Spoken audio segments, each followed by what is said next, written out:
یا تو وہ آ نہیں رہے ہیں یا ہمیں احساس نہیں ہو رہا. سلوات پڑھتے ہیں سب پیارے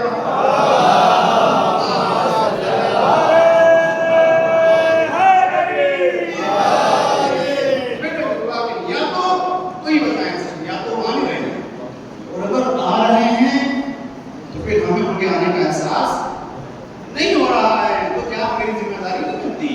اگر احساس نہیں ہو رہا ہے تو مجھے اپنی قسمت کے اوپر خوب معلوم کرنا چاہیے کہ میری قسمت میں میرے ہوگا بھی آگے مجھے احساس نہ ہو.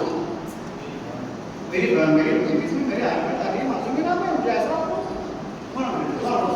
ایک شیعہ کی ذمہ داری مدتوں سے آپ کے لیے کر رہے ہیں معلوم کرنا نہیں سو.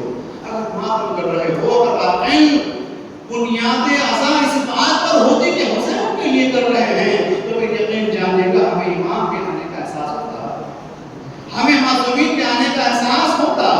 میرے عزیز و باقی معصومین کوئی معمولی شخصیت نہیں ہے, کوئی عام شخصیت کا نام معصوم نہیں ہے. نہیں, جب معصوم کسی کے دل میں اتر جاتے ہیں تو پھر امام کے ہونے کا احساس ہوتا ہے, اور اگر نہ ہو تو پھر یہ احساس ہوتا ہے کہ ہم تنہا ہیں.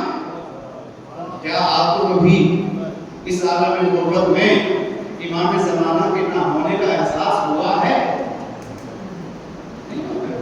ہوا نہیں ہے. تو پھر ہمیں اپنے اوپر فکر کرنا ہے اور فکر کرنا ہے. ہمارے پاس ایک امام ہوتا ہے, ہم دنیا سے کہتے ہیں کہ صاحب ہم وہ ہیں کہ جن کے پاس, اور وہ دنیا وہ جن کے پاس امام نہیں ہے, تو جن کے پاس ہے وہ کتنا امام کے وجود سے استفادہ کر رہے ہیں.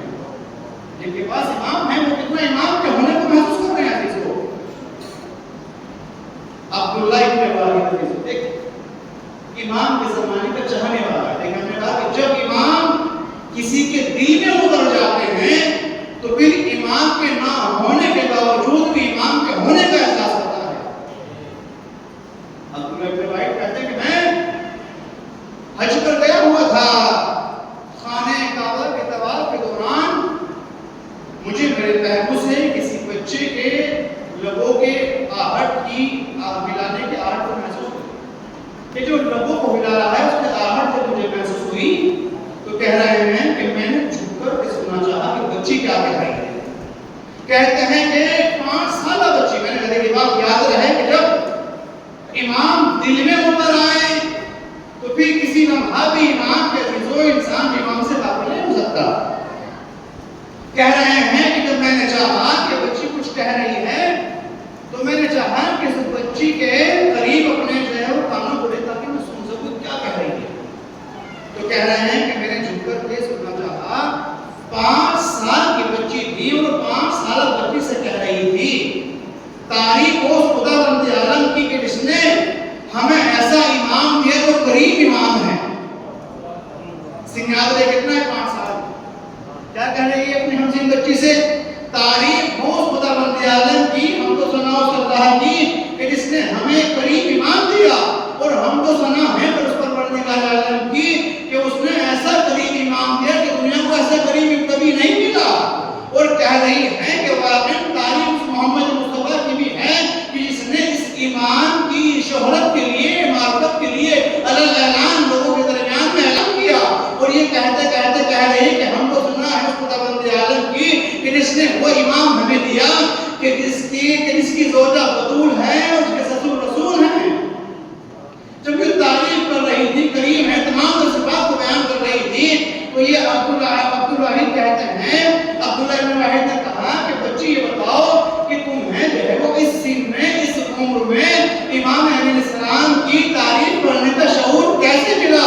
آپ کا سن تو 5 سال کا ہے, آپ تو بہت چھوٹی ہو. تو بچی نے عجیب جواب دیا. بچی نے کہا کہ دیکھو, اگر دل میں محبت مولا متقیان آ جائے, اگر دل میں محبت امیر المومنین آ جائے, اگر دل میں عادل امام آ جائیں, اگر دل میں منصف امام آ جائیں, تو تعریف کرنے کے لیے سن و سال کا جسم محتاج نہیں ہوتا. 5 سال کا بچی ہے, تعریف کر رہی ہے, کس طرح سے تعریف کر رہی ہے, اور کہتی ہے کہ دیکھو اگر اپنے ایمان کے لیے انسان کا دل آمادہ ہو جائے, اگر ایمان کے لیے دل تیار ہو جائے, اگر ایمان کے لیے دل ایمان پہ ٹہر جانے کا مقام بن جائے, تو ایمان کی تعریف کرنے کے لیے سن و سال کا محتاج سن و سال نہیں دیکھا جاتا. ایمان کی تعریف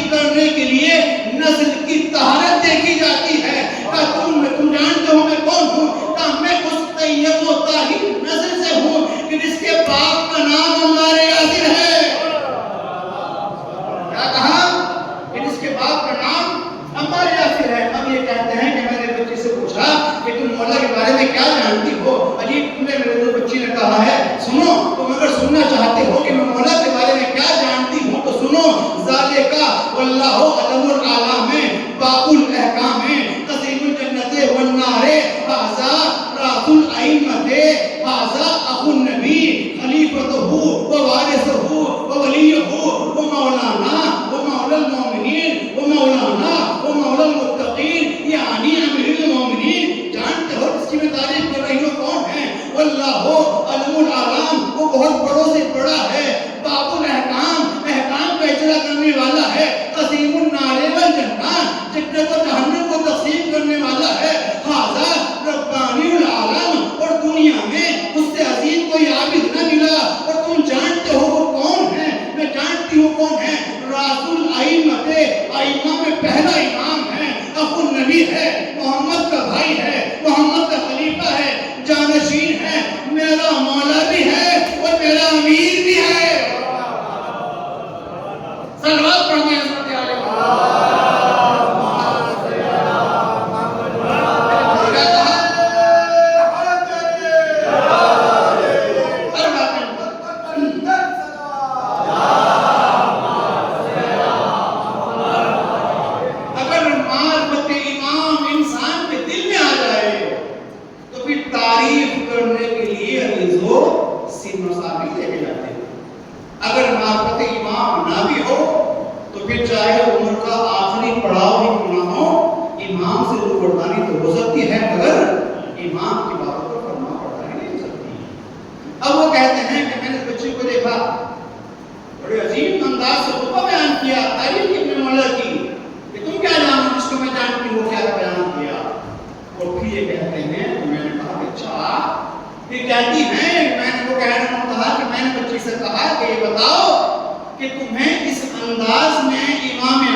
دینا چاہتی تمہارے لیے بچوں نے یہ واپس کر دیا.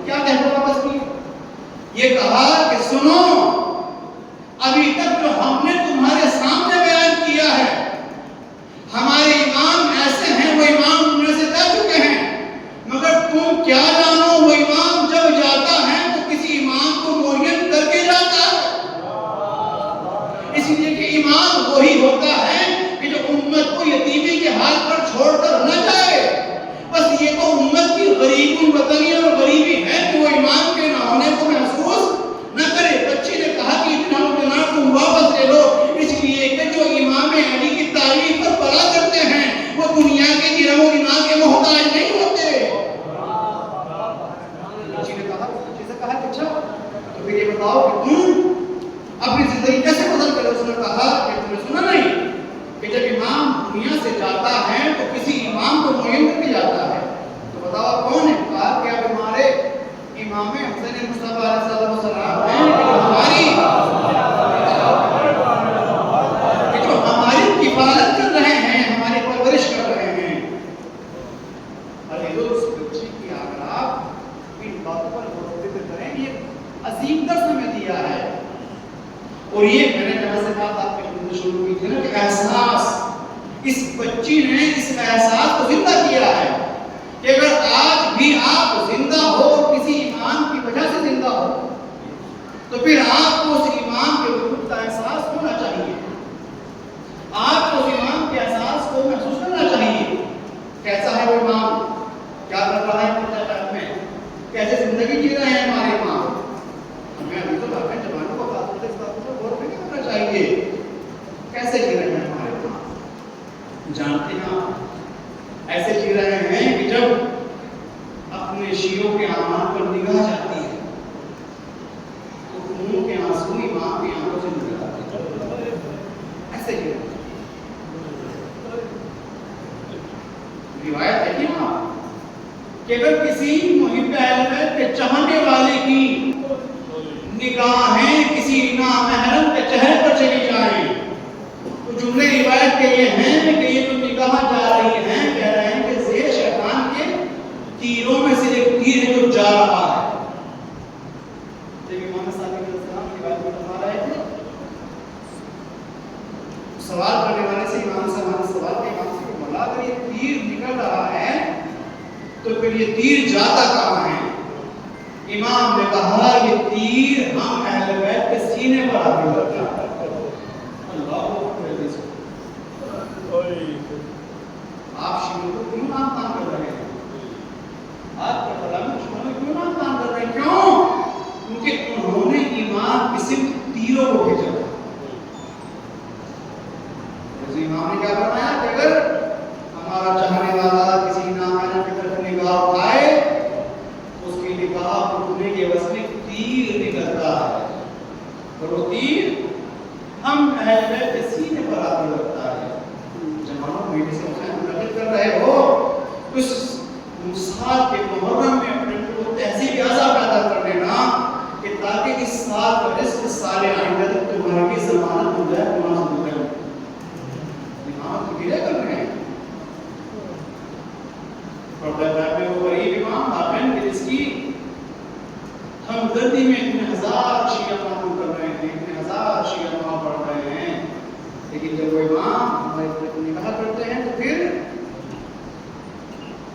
آنکھوں سے آنسو پوچھے ہمارے چاہنے والے اور کردار کے اعتبار سے ایسے، گفتار کے اعتبار سے ایسے، رفتار کے اعتبار سے ایسے، اخلاق کے اعتبار سے ایسے، اگر تم ہمارے چاہنے والے ہو تو اپنی گفتار کو بہتر بناؤ، اپنے اخلاق پھر ہمیں لگے کہ واقعی ہم خدا کے بارے میں دعا کریں پروردگار عالم ہمارے چاہنے والے ہمارا انتظار کر رہے ہیں، تو پھر ہماری غیبت کا زمانہ ختم ہو سکتا ہے۔ عزیزو آپ کوفے کی سرزمین پر جب آپ پڑھتے ہیں کہ صاحب کوفے میں ایسا ہوا کہ امام کو آنا تھا اور جنہیں مسلم آ گئے اور لوگوں نے امام کا جنہیں مسلم کا ساتھ نہ دیا۔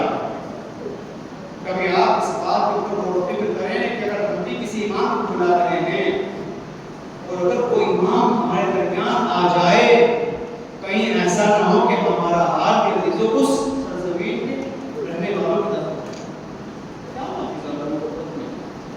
جناب مسلم ہے اس لیے کہ غربت کا عالم ہوتا ہے تو نہیں جانے واقع پھر ایمان کے سفیر کی نگاہوں سے بھی آنسو بہتے ہیں اور ایمان کی نگاہوں سے بھی آنسو. نماز مغرب میں تمام ہوئی. جناب مسلم نے پیچھے مڑ دیکھا, کیا دیکھا؟ 1000 لوگ جو اپنی نمازوں کو ادا کر رہے تھے وہ نماز جناب کے ساتھ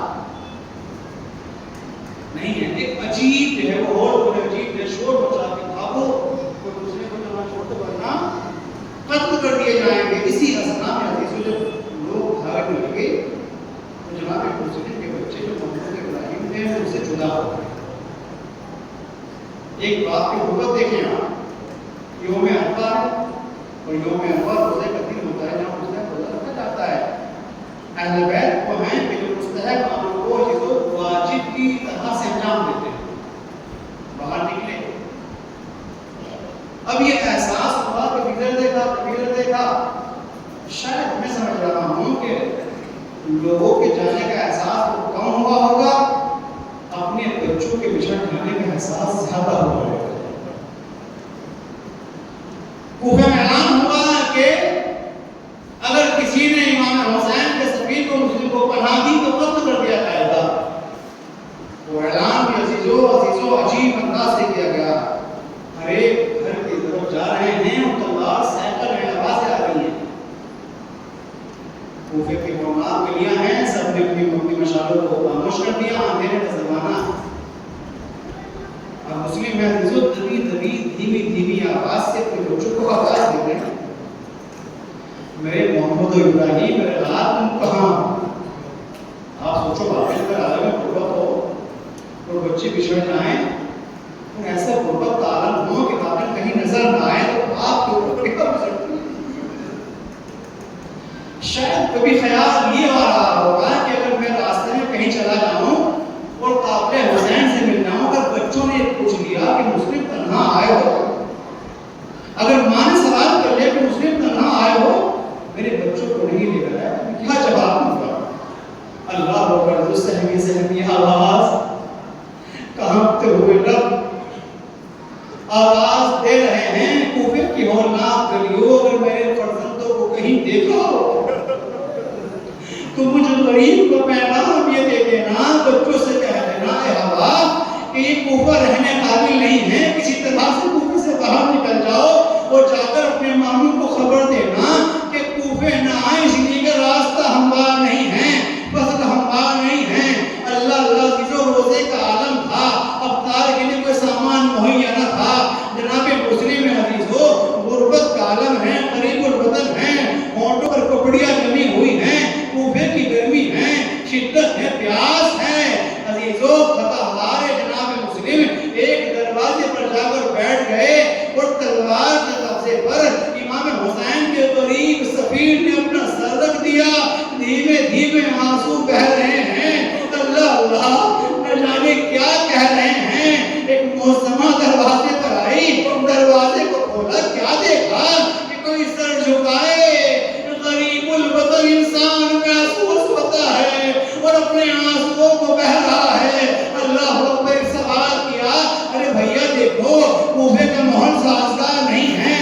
ارے بھیا دیکھو حالات بہتر نہیں ہیں.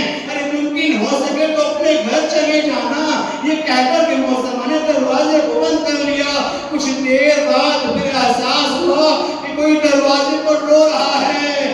دروازہ کھولا, کیا دیکھا کہ ابھی وہ بندہ بشر وہاں موجود ہے. سوال کیا, لیکن عجیب انداز میں کہا کہ بھیا ارے کیا تم اپنے گھر نہ جاؤ گے, دیکھو حالات بہتر نہیں ہیں. ارے مسلم نے بھی جملہ کہا, ارے موسمہ گھر تو وہ جائے ارے جس کا گھر کوفے میں ہو. اللہ بیوی زہرا کو یہ نہ دے سوائے امام حسین کے میرے کیا کہا, ارے گھر تو وہ جائے کہ اس کا کوئی گھر ہو. ایک جملہ کہا کہ دیکھو شریف لوگ ارے کسی کے دروازوں پر نہیں بیٹھا کرتے.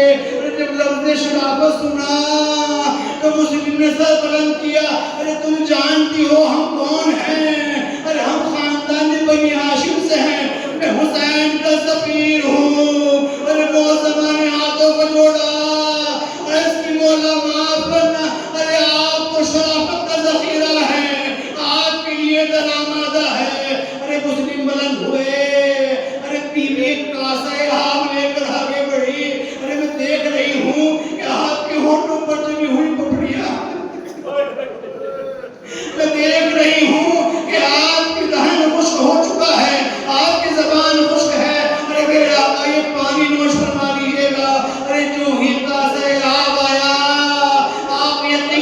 بتائیے گا ارے جس باپ کے بچے بچھڑ گئے ہو، ارے جس باپ کے بچے بچھڑ گئے ہو، کیا وہ پانی پی سکتا ہے؟ میرا دل یہ کہتا ہے کہ شاید پانی میں ارے بچوں کے عکس نظر آ رہے ہوں گے۔ ہاں جی تو مسلم رونے لگے۔ محترم نے سوال کیا ارے آقا تم میرے گھر میں محفوظ ہو، رونے کا سبب کیا ہے؟ اشکبار آنکھوں سے گلاس کیا ارے موسمہ ارے تو نے میرے ہونٹوں کی خوشی کا احساس کیا، کاش ہے آپ لے کر آ گئی، میرے لال نہ جانے کیسے ہوں گے۔ اللہ اللہ عزیزو ہائے اسی عزیزو اسی غم میں رات گزری، کبھی قیام میں ہے کبھی سجود میں ہے، ناگہاں عزیزو کچھ لمحے کے لیے غنودی کا عالم طاری ہوا، ارے خواب میں کیا دیکھا؟ محمد مصطفیٰ آئے ہیں، ارے بی بی زہرا ہیں، علی مرتضیٰ ہیں، عجیب آواز دے رہے ہیں ارے میرے لال مسلم اب زحمتیں تمام ہوں گی، ہم تمہارے لینے کے لیے آ گئے۔ ہاں عزیزو گھوڑے کی ٹانگوں کی آواز کا احساس ہوا، ارے مسلم بلند ہوئے، ایک جملہ کہا ارے میں گھر سے نکلنا چاہتا ہوں۔ موسمہ نے کہا آقا ارے آقا گھر سے باہر نہ جائیے گا، یہ تمہارے خون کے پیاسے ہیں۔ ارے کہا کہ میں نہیں چاہتا کہ قمیض زینب کے پردے کی بے حرمتی کر دیں۔ المختصر عزیزو مسلم باہر نکلے، ارے دھوکے سے عزیزو غریب حسین کو گرفتار کر لیا گیا، ہونٹوں پر تلوار کا وار کیا گیا، خون جاری ہے، حکم دیا گیا کہ بلندی سے سرزمین کوفہ پر گرا دیا جائے۔ اللہ اللہ عزیزو ارے عزیزو ظالم تلوار لے کر کھڑا ہوا ہے، مسلم کے ہاتھ باندھ دیے گئے ہیں، کیا غربت کا عالم ہے، ہاتھ پیچھے بندے ہوئے ہیں، ارے جب کوئی زمین پر گرتا ہے ہاتھوں کا سہارا لیتا ہے۔ اللہ اللہ عزیزو ارے بلندی سے مسلم نے ایک آہ بھری اور کانپتی ہوئی آواز سے غریب مسلم نے غربت بھرا سلام پیش کیا، السلام علیکم یا ابا عبداللہ۔ ارے جب غربت کے عالم میں اس جملے کی غربت کا احساس حسین نے کیا، آواز دی عباس کاروان کو روک دو، ارے میرے بھیا قافلے کو روک دو، ارے حسین ابھی آگے نہیں بڑھیں گے، ارے پہلے ہم اپنے بھائی پر گریا کریں گے۔ ارے عباس نے ہاتھوں کو جوڑ کر عرض کیا میرے مولا میرے آقا یہ بتائیے گا اس صحرا میں روکنے کا مقصد کیا ہے؟ ارے حسین عرض کر رہے ہیں عباس میں تمہیں کیا بتاؤں، ارے ہمیں جو دیکھ رہا ہوں ارے برداشت نہ کر سکو گے۔ عباس نے کہا کہ آقا کیا ممکن ہے مجھے بھی دکھائیں؟ حسین نے وہ منظر دکھایا کہ مسلم کے ہاتھ پیچھے بندے ہوئے ہیں، عباس تڑپ گئے، ارے آقا برداشت نہیں ہوتا، ارے آواز بلند ہوئی کہ مسلم کو بلندی سے گرا دیا جائے۔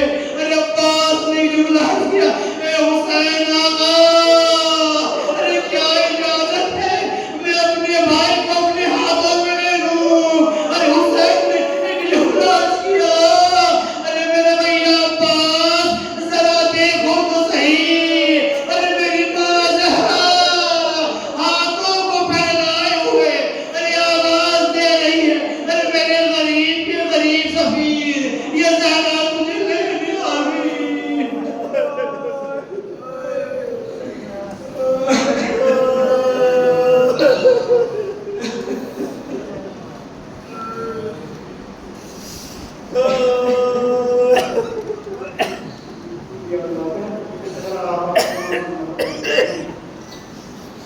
پروردگار تیری بانی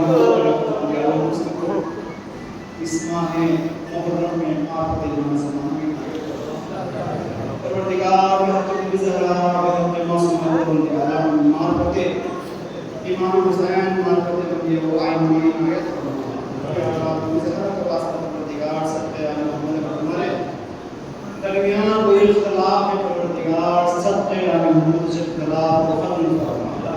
یا اللہ محبت سے ہم دین کی توفیق